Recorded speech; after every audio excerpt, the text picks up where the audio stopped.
Alright, bottom left side, another onside gamer. Is he going to be able to advance together with his teammate? We saw advance earlier. It's the red Zerg. It is Solar.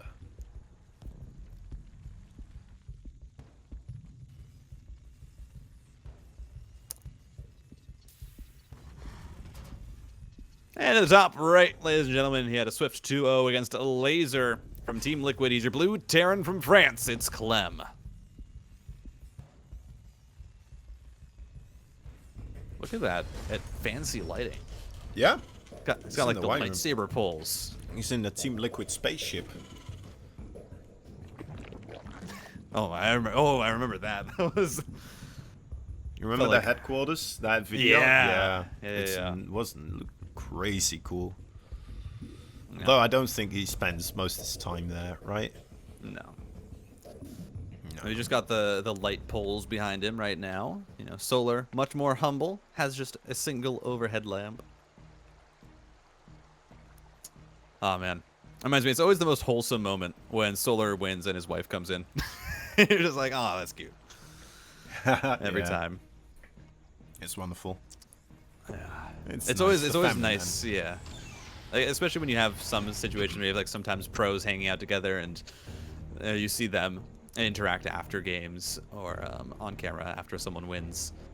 But yeah, it's always a fun time. Now, on to Waterfall. I mentioned we've had this map a lot today, and we've seen a few different ways that it plays out. Now, the main thing about Waterfall is you have a lot of open space in the center of the map. It is a very, very wide map. It's not that short of a rush distance, or it's not that long of a rush distance. It's fairly short. And the base layout especially, I think, is a bit unique. You have that third base with the really wide front, and then two angles that you can try and attack in from it, or attack into it. It does make it so that this map, I think, has a bit of a unique way that it plays out sometimes with how you decide to attack into your opponent and how you end up setting up your defenses, especially with those 3 ramps down into that little central area between all 3 of your expansions.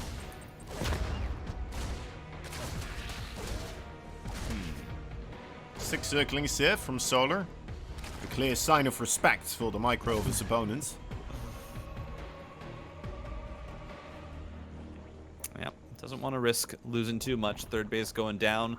Look at this, Clem fast third CC, and I think this probably indicates that this is going to be the Hellions into Cloaked Banshees into 3-base timing attack from Clem. It's a very, very comfortable opening for him. It's one that he's really good at. And it's also one that I think has a lot of power on this map, especially with the dead airspace around that third natural and main. And then also with just how quickly you can get your units across the map for that timing attack with the bio. Yeah, there's a lot of ways you can go with it. And yeah, it's just versatile. It keeps you safe in the early game from surprisingly a lot of stuff. So always a nice opening to see mixed in here. And you know, a solid one to kind of open up this series with, I would say, as well. Kind of feel the waters. Yeah. Very, very solid. As we're just going to see that swap over. There we go. Starport over to the tech lab. Cloak should be started up alongside the Banshee once that 200 gas has been reached. And ooh, actually, no, a Raven. Interesting. Okay. Yeah. Well, I can do similar things to the Banshee harassment-wise, and, you know, you can also utilize it to clear out creep, right? You don't have to invest those scans. It's something that we've seen Innovation, I believe, do a lot before he went away. But I'm trying to think back. I think I've seen some other players do it as well. Was it Maru? I don't remember exactly, but, you know, sometimes we see it played, and it does work sometimes, right? Yeah, no, Maru has pulled this out a few times. The main purpose of the Raven is just to make sure that you don't actually have to use scans to clean out creep. You can just have it roam around with your Hellions, poke onto creep, and clean it up without really much of an issue. And you also have that auto turret. If the Queens decide to try and fight, the auto turret provides a lot of DPS alongside the Hellions, and so that can kind of surprise the Zerg just a little bit. But behind this, third base is going down onto location, 2 engineering bays alongside the additional racks, so it will be that 3-3 stim 1-1 timing. or that 3-base stim 1-1 timing that Clem really does like. Oh, nice Ling there sneaking on in, and here we go. Auto turret goes down. Just really like makes it hard for the Zerg to engage until that auto turret is cleaned up, and you clear up some of the creep. You poke in, get some energy out of the queens, then you just get out because that Raven can regenerate energy. Yeah, some nice control there from Solar with his drones pulling away at the right time. The queen being jumped onto by Clem, just not enough DPS, and again Solar there with the rest of his queens ready to inject it with whatever they inject them each other with. It keeps them alive, so that's all we need to know. Absolutely. And I think that Raven is I just want to go back to it. The Raven as a unit, I love it in openings. It's one that I really like just because it is so versatile. And so I think that it's a nice switch up, especially for Clem, as, man, Solar's doing a great job of scouting out right now. I will say he slipped a Ling in earlier, and now also using the Changeling to find even more information. Clem is cleaning up creep, but Solar does have a complete idea of what's happening. He knows it's 1-1, he knows it's 5 racks off 3 base, so he should be expecting this timing attack, and actually going with Roach as an answer. Yeah, 19 of them on that production tab. That is quite a few of them. And, well, with the upgrades already coming in as well, it's going to be able to defend against those Marines, at least. Unless if there's more stuff coming behind this, but I'm not quite sure what else it would be.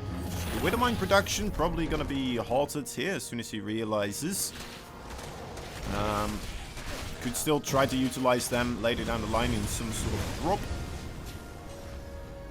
That's a massive amount of roaches coming out here for Solar. I mean, 4th hatchery coming up. That might not even be used for drones. You're at 67 drones right now. I think you just go for as many roaches as possible. You try and crush this attack, and then from there you swing it across the map with a maxed out roach army. Solar has a very specific idea in mind on how he wants to handle this game, and I think it's a smart plan. You know, this is a very different approach than what we saw other players do against these kind of pushouts, where they just go for straight up Zerglings.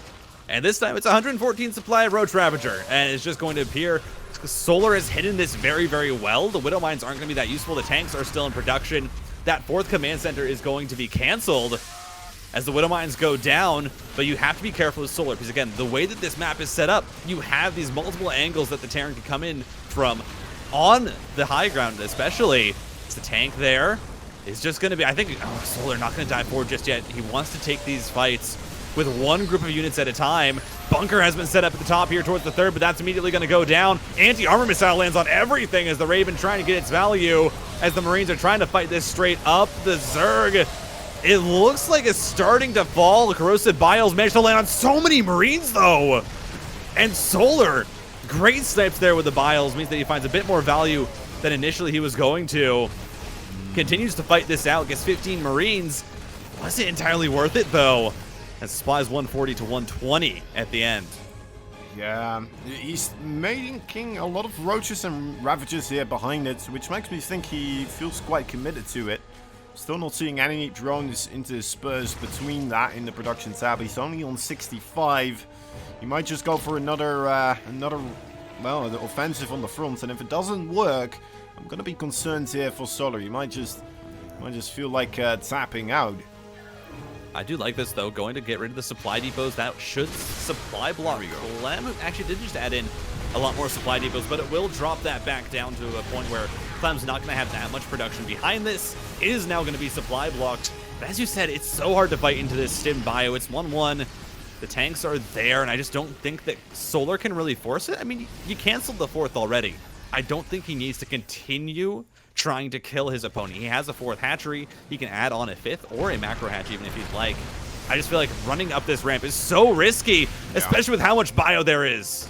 Yeah, even going for the natural base here may be a more advantageous attempt, but Clem is there, man. He will just rotate with you. And, well, even this is a better fight. Oh, look at those biles from the siege tanks. There we go. They're not sieged. Oh, couldn't get it between all 3 of them. There was a chance. There's more biles coming down. Siege tanks starting to get knocked down, but all of them aren't getting eliminated as biles onto the Liberator, but the tanks still fire. I think Solar there, a little bit of a misclick, had a chance to knock down 3 tanks with 1 set of biles, but wasn't quite able to focus them down. still is keeping his supply up, but now, you know, this bio, it just starts to fight better and better as the upgrades come through. And Solar, he's still only at 65 workers. Yeah. Yeah, still really hasn't spent that much time investing into them. One drone now in production tab, but I mean, again, just Roach's Zerglings mostly being produced, as he may just feel like a third push could be his ticket here. Now, Clem going for the counter-offensive, so kind of working out there for Solar a little bit, as, you know, he almost over. Oh, this tank position. Yeah, the corrosive biles are coming down. Oh, they're not able to get that last tank. The positioning was really good there from Clem to stop really Solar from collapsing on that army. Love this run by those Solar. Just going to knock down the sensor tower for now. Knows that units are coming back, and then should just get on out with those Zerglings. But I would like to see Solar start to transition from this. He has +2 missile weapons on the way, but I feel like at this point you start to maybe add on some Balins. Maybe you start to add on Balins, more workers especially, as this drop gonna be denied. But you do need something else here. You can't just work with the Roaches forever. Eventually the Terran army will outscale it. Yeah, exactly. You need something else. These lurkers usually going to be the next step. But I'm not even sure if he has a Hydra Den. Nope. Well, that's a prerequisite. Yeah. We're not going to do without. Yeah. I will say, though, Solar, with all its pressure, has allowed his creep spread to... I mean, you get so far. It's already at the third base of Clem. Is now Solar. He's pushing in again. One tank going to go down. A second tank going to fall to the biles. As the bio is just not all here. And so a lot of it is starting to go down as more biles. But the Roaches are getting trimmed down. And it's just the Ravagers left. But there might just be enough to try and push this. And I think Solar just barely had enough in the critical mass to try and push this and find significant damage. Has to be so careful, though. There's still tanks, and they have +1. And the bio's now going to try and chase this down. Yeah, a little bit of an interesting movement there. Perhaps indecision about where he wanted to go and where he wanted to be with those forces. The planetary fortress was open for the taking, it felt like. But then again, you are trading in those Roaches and Ravagers for something to bleed your opponents. And he wants to finish him off right here, it feels like, as he is going in again, ramming his Roach Fist straight for the siege tanks. And the tanks on the high ground, though, they just get so much damage. And Solar, you're fighting into the siege tanks. He can try and avoid them. He can try and outmaneuver them, but he's not. And it just feels like, I don't know, Solar just being very inefficient here. Yeah, to be fair, it's hard for him to tell where the siege tanks are, right? It makes sense that there's more siege tanks as well in the natural base coming from the main. That is where the production is, but yeah, I mean, that's... Ooh. I mean, it felt like he really did have a good position in that last game. Just wasn't quite able to manage it, I think, properly. And turn it into the lead that he wanted. And obviously he was on 4 bases for so long with such a low drone count. And once you commit that much to the Roaches, it's hard to then try and switch back into drones. So just kept going with it and didn't quite work out. Clem able to get the win, just holding for as long as possible. Yeah. You know, the first push was definitely the most dangerous, though. There were so few tanks.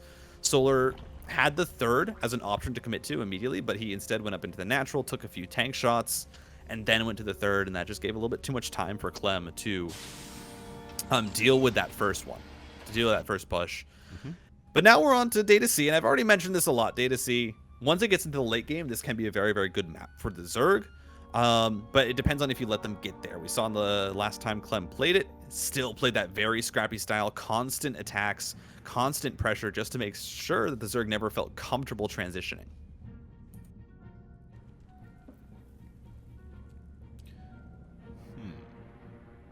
Well, I mean, I think if you wanted to have that transition take place as well, for Solar, right? Again, you have to get yourself a couple more drones, and then at that time also you need to get the Hydralisk Den not too soon after your first attack. Because you're just on Roaches at that point, and this is where it gets tricky, right? Because there's so many things you kind of got to catch up on to, and you gotta avoid dying to the Terran just moving into you at the same time. Yeah. So it's yeah, it's rough. I get, I guess, why Solar felt like he just had to commit, right? Either make it work or it's just gonna be incredibly tough to get yourself out of there.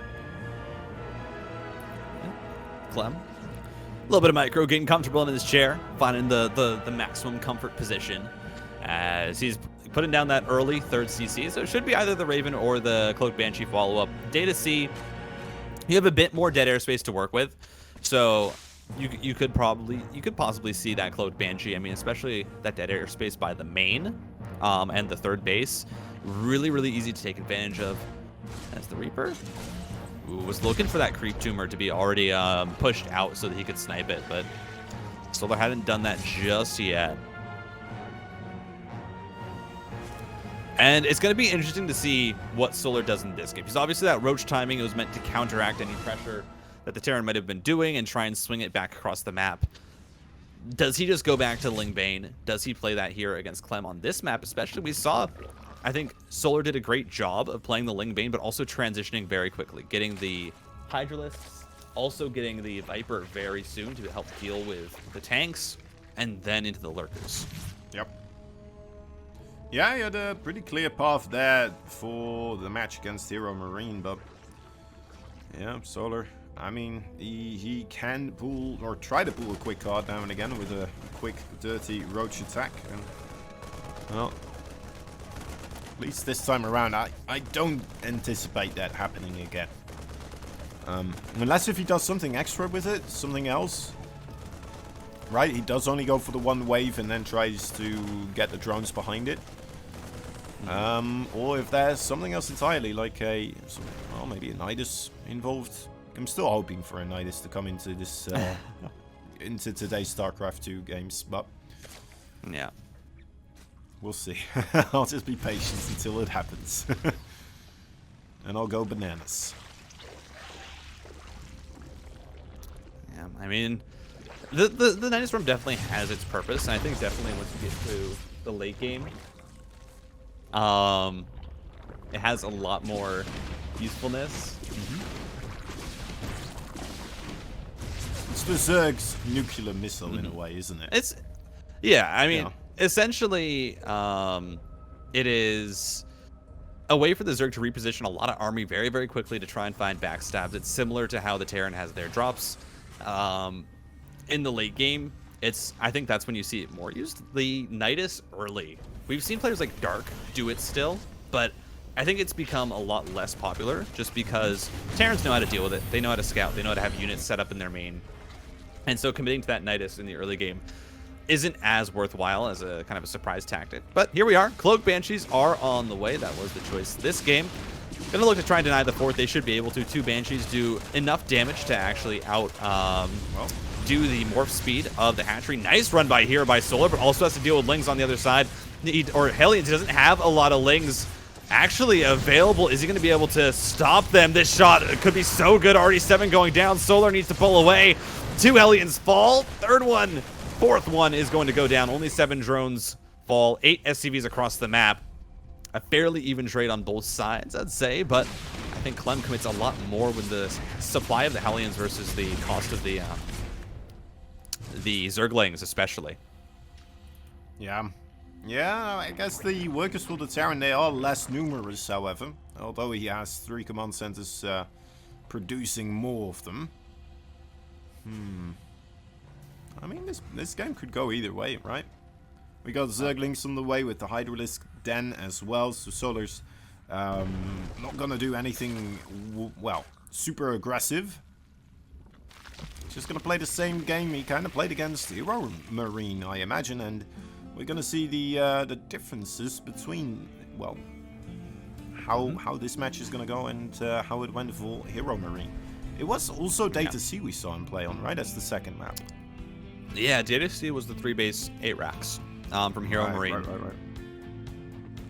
As Solar right now, I mean, let's look at everything that's coming through. +1/+1 is going to be on time with the Terrans. Group Spines is the exact same kind of build. getting ready to add on those Hydralisks for that anti-air option.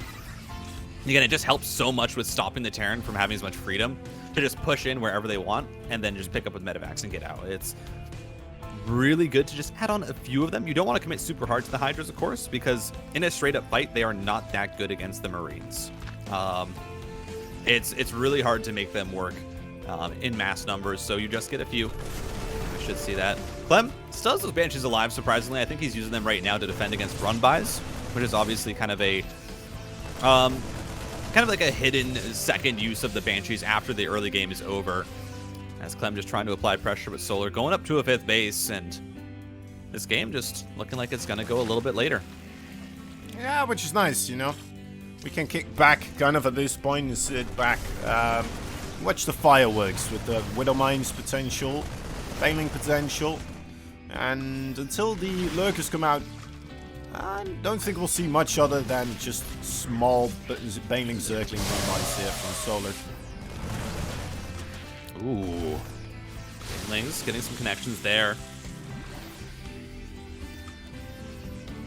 But so far, nothing really happening. Clem, I think you're seeing here a lot more restraint in his pushing than as there was against someone like a Laser. You know, a Laser, there was constant pressure, constant attacks, but Solar's been able to get up creep, and I think Clem has been respecting Solar's defense a lot more, especially in this map.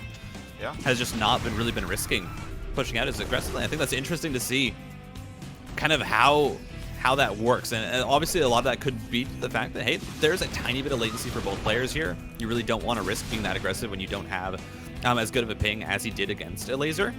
And so he just wants to play it a little bit more safe.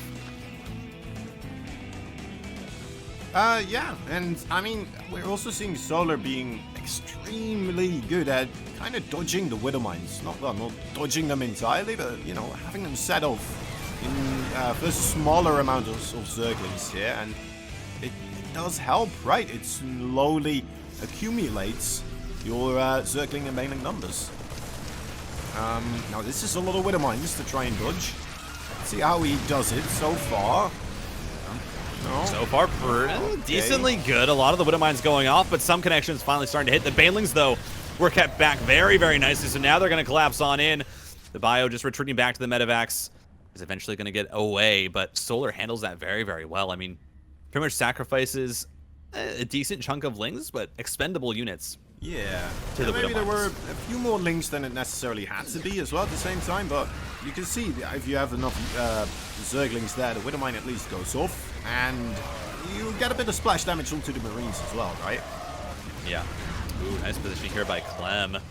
And yeah, Hydras come in, clean out one of the Medivacs. You can't get all the units out, just the strength of that unit in stopping the Terran from having as easy of an escape option. 2-2 on the way, though, for Clem. He's actually behind him in upgrade right now. Solar has his 2-2 already finished, which is a pretty big advantage to have, because the Ling Bane, it does struggle to trade in small groups, especially. Great Widow Mine drags there.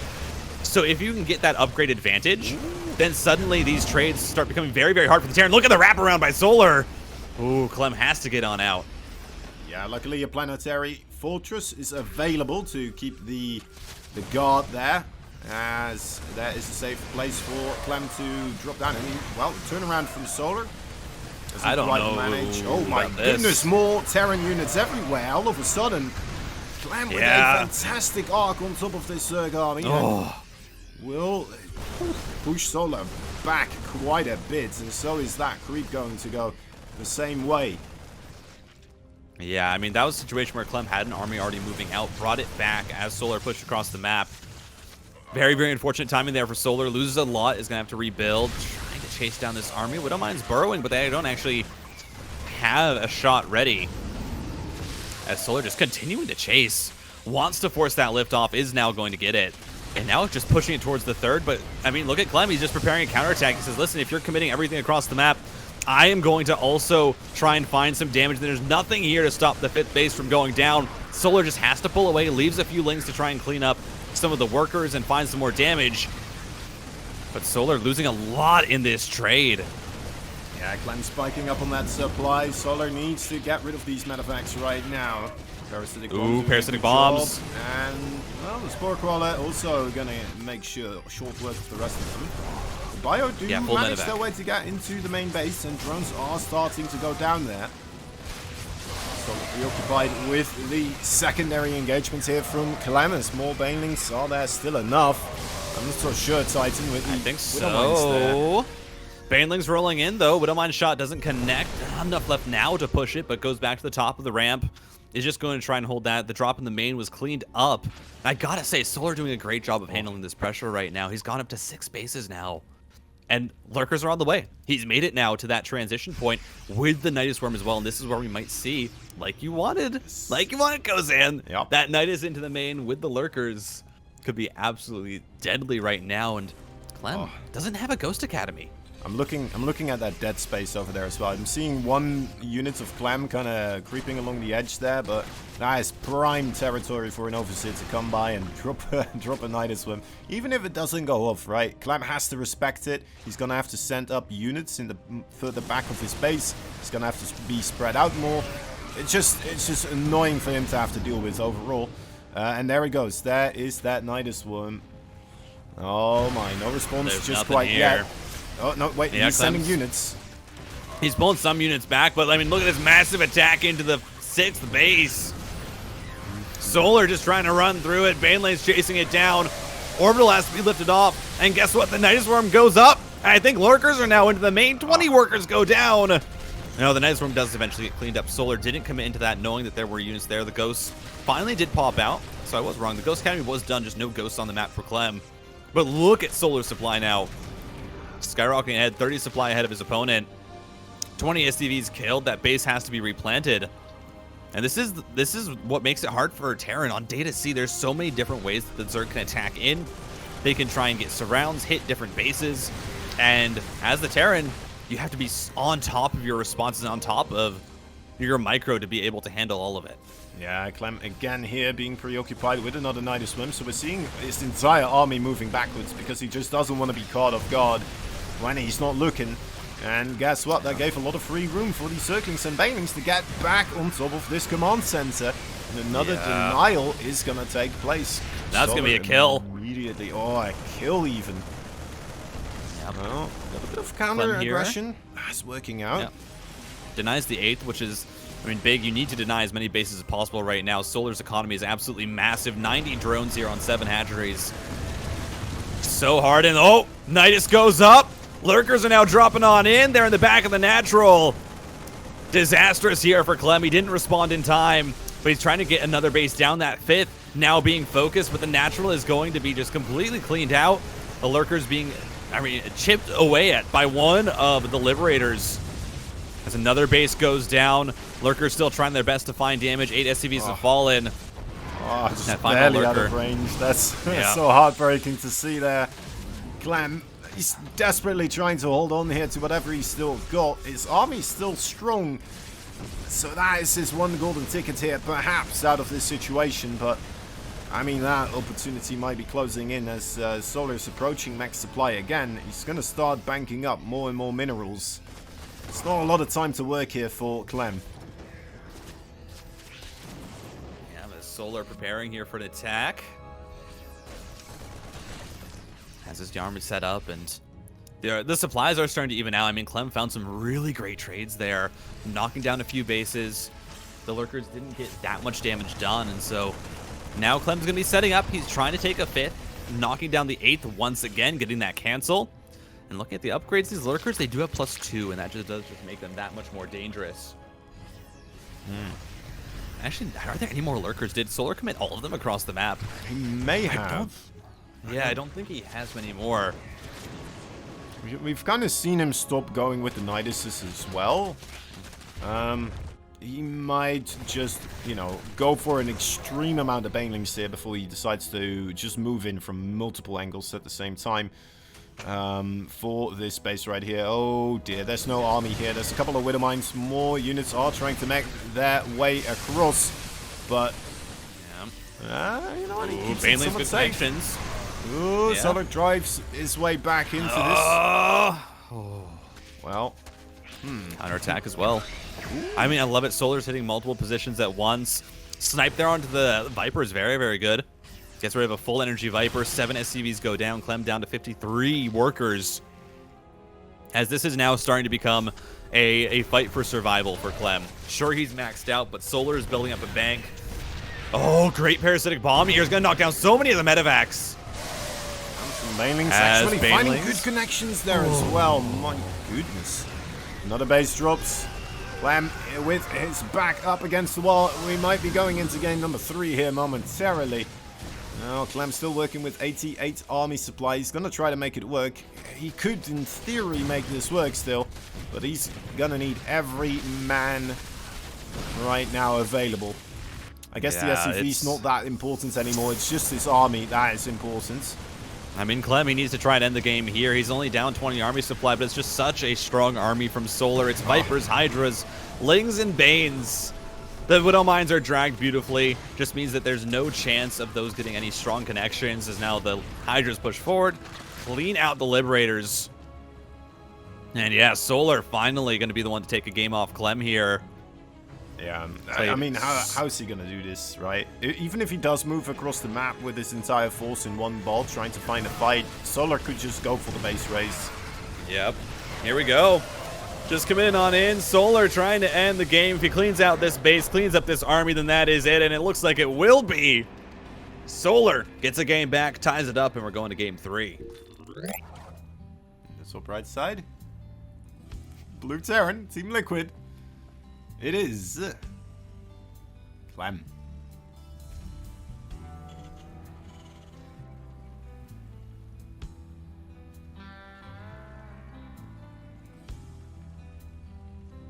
Bottom left from onside, Gaming tying it up.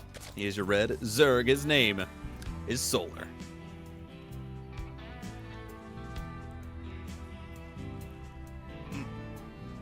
Is that impressive stuff? Managing to make it a tied-up series again. After game number 1, you know, I got a little bit worried for him. Yeah, definitely. That game 1, Clem played very, very well, but Solar bringing it back. And, I mean, just seeing Solar is a very resilient player, you know. Even if you start to find some trades and get ahead, he will always look for advantages. He will always look for a way to get back into the game. And once he has it, I mean, you just saw Solar explode in supply onto the map, you know, adding on 7 hatcheries, you know, trying to take an 8th as well, just really swallowing up as much of the map as he could as soon as he had a slight advantage. And it just means that Clem, you really can't let up. You can't give Solar space and time. You know, Solar, I feel like a lot of people forget this. Solar is a player that multiple times in history could have beaten Maru in best of 5s and best of 3s and have a winning record against Maru had a few things not gone wrong. Like, there are best of 5s and best of 3s that were decided by a nuke landing and just one small mistake from Solar where he was ahead of Maru. And that's, you know, the prime of Maru's TVZ. Yeah. Yeah, I mean, he's definitely a contender, but it does just seem to happen to him, right? It's almost like a curse where that nuke does manage to land and, well, maybe a Cloak Banshee did manage to just barely stay inside of a zone where he thought that Spore Crawler would be able to just get rid of it. Yeah. Something of the sorts. One of these things as well, I always feel like Solar is one of the players that seems to have some struggle with the earlier pushes, right? Yeah. I'm thinking maybe more so in the ZVP matchup. I'm trying to think about like how he's doing against Hellbat pushes, which overall I think he does okay against, but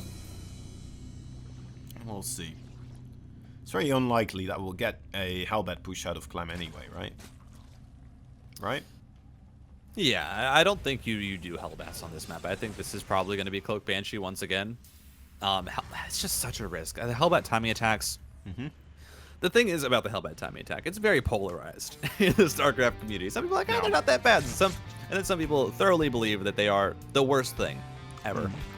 And the main reason why they look so bad is because in pro matches, these pro players are so good at scouting that they're able to get enough information, even if they don't see it directly, to prepare for that Hellbat timing. And if you have the right response, it's very hard for the Terran to make it work, because the Hellbat is not a very microable unit, and so it really depends on your response as the Zerg. Oh, Hellion is trying to get in, but yeah, Ling's just going to shut him down.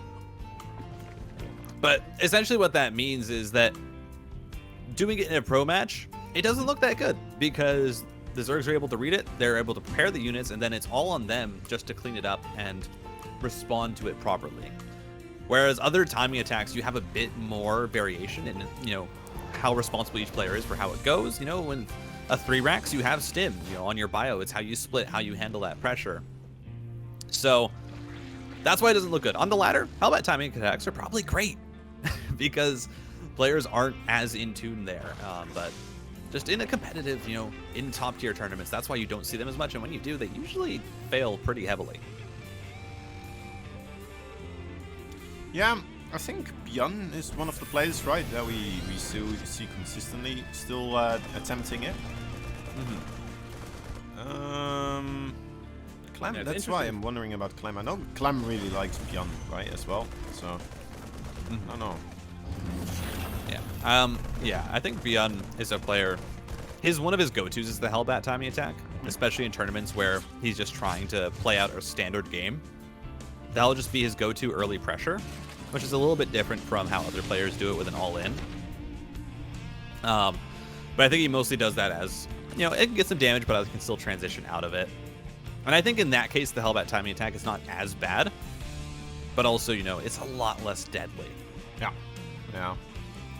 Some other Hellions, but yeah.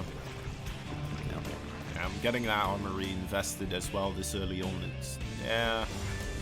It's tough when all these, you know, little investments could make or break the game here against an opponent such as Solar. Yep, Overlord is going to go down now. Clem just kind of applying pressure evenly across the map. Interestingly enough, third command center finishing up, additional racks. So it wasn't the super quick third CC, of course. This was Banshees before the CC. The Banshees have not been able to find that much value. I think they are stopping Solar from readily taking this fourth base just because you have that DPS with the double Banshee. It is enough to stop, or actually to out-damage the hatchery's morph rate. The health that it gains as the Hellions trying to find their way in. Zergling's a little dance here to discourage it. Very well handled there by Solar. Now the Banshee's trying to knock down an Extractor. Managed to do so. Get a couple of drones also. Not too bad. Hellions come back around for wave 2, but Queen's still prepared and ready. Yep. Overall, not much gained, but you know what? Clem feels like he doesn't always need that. Armory is coming in here. That could just be for those upgrades, right? Seeing that line that's for up nicely. 2-2. Yep. Ooh, he's close. There we go. Yeah. And it's very interesting. I mean, this game, both players giving so much respect to each other. They know how much is on the line here. You really don't want to go into that decider match because that's just another best of 3 you have to play. It's a best of 3 that, you know, it could go any way. You have 2 bad games, then, or you have a misread in one game, and then the other one's very close, but you still end up losing, and then it could go any way. But here we go. Clem, he's looking for the push. It will be with Hellbats. It will be with a tank, which should just augment the power. And these kind of Hellbat attacks, now I like these, because these are just using the Hellions from earlier to augment the power. But he's going to try and knock down the 4th again. Baneling rolling on in. More Banelings rolling on in. The flank as well on top of the tank. And man, Solar cleans it up again every time on this map. He just knows how to clean up those attacks. Yeah, he really does. Quite a finesse for him right there, and makes it look easy, right? That's what they always do. Those darn pro gamers. Those are the attacks that a lot of lower level Zergs look and they say, dang, how'd you do that so well? Exactly. And yeah, it was just a few things. The Baneling speed, the flank, the Queens as well, absorbing tank fire. And look at these upgrades. 2-2 already on the way for Solar. Now, this is something that you see a lot with Ling Bane, is that you need to keep on top of those upgrades. As mentioned in the last map, that's what allowed the Ling Bane to continue to trade so well, is the fact that you're ahead or even on upgrades. If you're behind, then you're in a really bad position, because the Zerglings just naturally, they do not have as much stats. They're not as efficient as the Marines. And if you're behind in upgrades, that's just exasperated. So Solar right now doing a good job of just getting this game into an even position. 5th hatchery on the way. A few Hydros being added in, but not too many just yet. Of course, we'll increase that when he wants to go into lurkers. But for now, it's just a little bit of threat to the Medivacs and a little added TPS over the top of the lanes. We saw a couple of reactors being added in, so I'm wondering if that's going to be for Widowmine production here. Still a couple of, well, mostly siege tanks being produced right now, but I think that brings them up to 5 or 6 siege tanks in total. You might just stick around that number. Yep. Still Hydra. producing. Yeah, Hydra's knocking down the rocks. And I think, Clem, this is a bit of an adjustment from the last game. I feel like he definitely felt like he didn't have enough tanks as it got to the mid to late game to counter the army that Solar had. It was allowed to kind of move freely and attack where he wanted, and Clem would have to respond with the Widow Miles. And so I do like adding in the tanks here, and once you build up a big enough tank count, of course, it starts to become very deadly, and it does discourage that lurker transition that Solar wants to do, especially with this hive coming up. But you have to be careful, because if you lose the tanks here, then this starts to look very, very bad. But this is a great position for Clem. He's clearing up all the creep. Tanks, unfortunately, not in range of that base, but the Marines can push forward, and then you have to engage it as Solar. I love this position for Clem. Yeah, long line of Terran right there, awaiting the attempted breakout, but Solar's just going to give it to Clem as he moves backwards. Waiting a better opportunity here, perhaps. He still has his lurker den on the way, and that is quite a bit off, so this is going to be unicorn position he's got to work with for this push.